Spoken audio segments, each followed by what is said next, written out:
What's going on, everybody? Stay tuned. We're back here with another review, and we have none other than Prime 1's Zod from the anime Berserk / manga. So stay tuned, and we're going to get into this review real quick.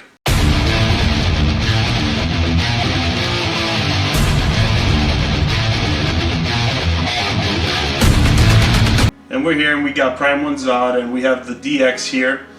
And man, this piece, he's massive. He pretty much just steals the room. He takes up so much space, but we're going to get into that a little later. Let's get a little bit of history of the character, and then we're going to go into the pros and cons of the piece. Zod is from an anime / manga called Berserk, and it's about a Band of the Hawk, which is a army back in the Golden Ages or the night times, where they would fight and try to kind of create their own kingdom, I guess you could say. And the Band of the Hawk is led by this guy named Griffith, and then he recruits Guts, who is the main protagonist of the story, and they run into this being, I guess you could say, and his name is Zod. This is his Nosferatu form, which is his most human form, and he is an apostle. And what an apostle is just this like epic being that can transform, and Zod comes out every few years to fight man's war, and he just gets pleasure out of just fighting and just destroying everybody. So what happened in the storyline when our protagonist meets Zod is they're in a war, in a battle, and Griffith's and Guts' men are stuck inside a building, and you can hear them getting just demolished. So they run into the building, and they run into this guy, and he is in his Nosferatu form, which is his human form, and he is destroying people, and they fight him, and obviously they start to lose, and they get beat up, you know, Griffith and Guts. But then after a while, after the fight, during the fight, should I say, Zod looks at Griffith's bellet, which I don't have to get into that now, but that kind of causes the fight to stop, and Zod allows them to survive. Now Zod has another form, which is his apostle form, which is this great big Minotaur-esque kind of being, 3 times bigger than this, has horns and has hoof feet, a tail, and just is looking like a Minotaur, and is just in destroy rage mode when he's into that. So I'll put up a picture of that, and Prime 1 has done a statue of that, and there's another statue of that same figure being released as well, and they're gargantuan. They're probably twice as big as this. Now let's get into the piece itself. The piece, the presence is amazing, the concept is amazing. It is a very stoic piece. It's a museum style piece. It's Zod. He's just defeated all these men, and he's just showing his defiance and his strength, should we say. So he's very stoic, he's strong, you know, he has a crushed helmet of his enemy in his hand. He just won war. The axe has remnants of his enemies, you know, it has all their DNA and guts on there. And he is defiant, and he has this grinning pose, and I have this head sculpt on. I'll show you guys the secondary head sculpt, and he's looking mean and tough. So as you guys can see, we'll start at the base. It has a sub base, a black sub base, and then you move on. It has like this Celtic kind of design from like a golden era above the sub black base, and then it has the Berserk symbol in the front. And it's nice. It's a good touch, you know. All the sub bases in this line are kind of similar. They have the same feel to them, which matches the line. Obviously, it would make sense, and I actually like appreciate that. I just think the black sub base is a little unnecessary. It just adds an extra inch when you don't need it, but whatever.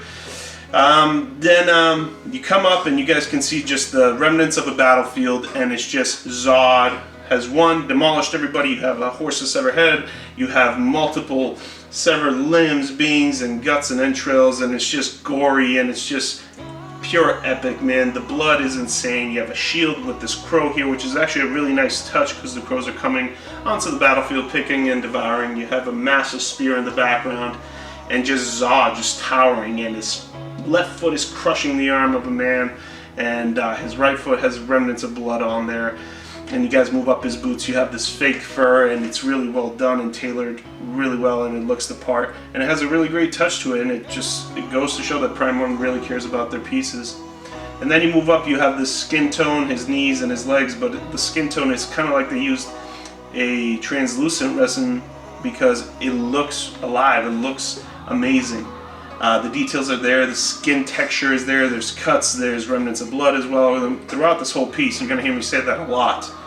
And then you move up on his waist and you see his pelt. And the pelt is made just as the same as the boots, same material, fake fur. And then you have the sculpted belts and sculpted armor above that, which I appreciate.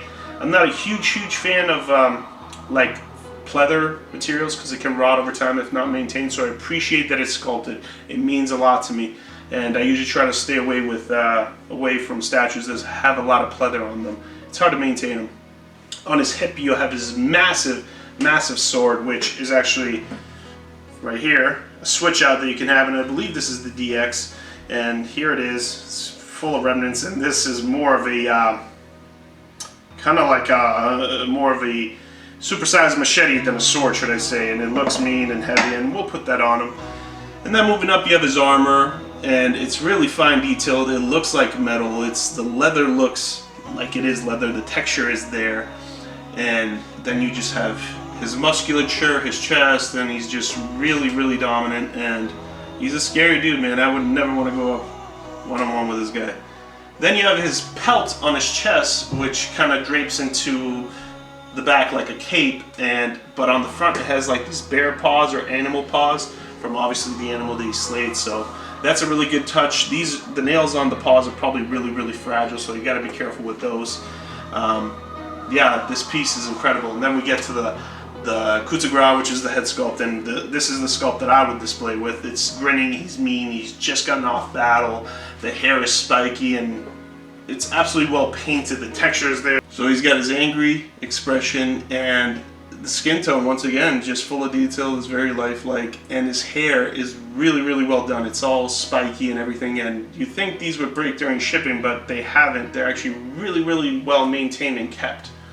And the back of Zod is just as detailed. You know, you have the pelt, you have the armor that goes around, so it's kind of a shame that a lot of this detail in the back of the base gets hidden with the knight, with the severed body here, and just limbs everywhere. It's a beautiful piece. I gotta rate this legitimately 5 out of 5 worlds, and that's the rating we go here, which is essentially Galacticals. Galactus, he conquers worlds, so how many worlds does this statue conquer out of 5? In my universe we have 5. We're not going to go any higher, so this is a 5 out of 5 in concept, paint, design, and execution.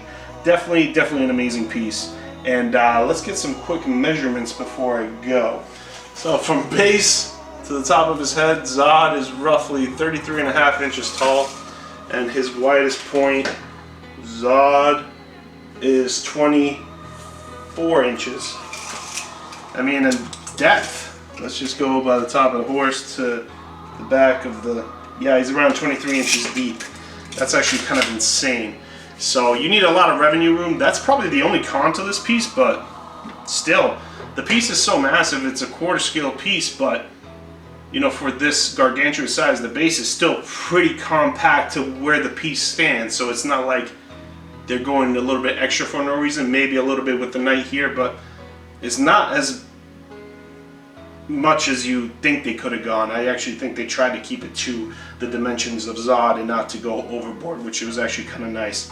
Now I'm going to switch out the hand, and there you have it. There you have Zod showing off with his sword, and it's just, he's mean. I prefer the other look. It's just more, I don't know, just more defiant, but I think it's absolutely awesome, and the texture on his hands and his fingernails is just undeniably unbeatable.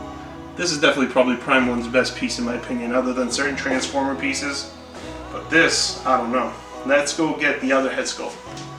And this is Zod with his other secondary head sculpt, which he doesn't have the grin. He's more relaxed and enjoying the battle. I guess the battle's over and he's had a moment to realize what has happened.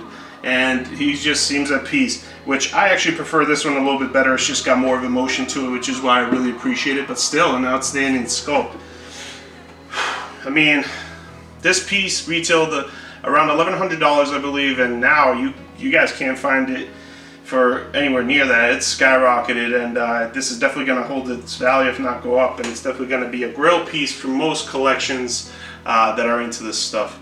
So until next time, guys, I mean, conquer your own collection, and thank you for being here for the ride. We're going to be doing a lot more statue reviews, so please subscribe, share, hit the like button, help the channel grow. So until next time, guys, peace.